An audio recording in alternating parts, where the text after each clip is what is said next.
Amaretto dell'Italesce,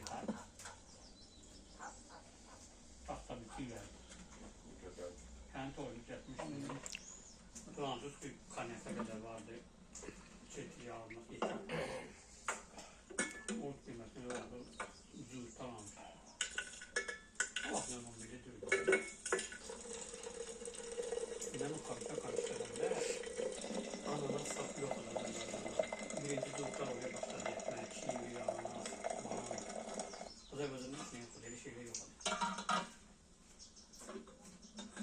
Mango, söylenen, avokado, hiç şey yok. Birbirinden alırdım, satırdım. Sağ söyleyeyim. 91 sene değil mi? Bak onu düşüneyim de geçer o zaman. Hı? Böyle yumuşak şey bak mavi. O da bilmem de bu yatırdı bakalım. Yok hiç mi delemeyim. Yumuşak itiraz diyor ne diyor? Bak şimdi öyle bir şakalaştı. İç oldu ha. Çok güzel iş. İç oldu. Ötüştü işçiler. Şimdi benim öyle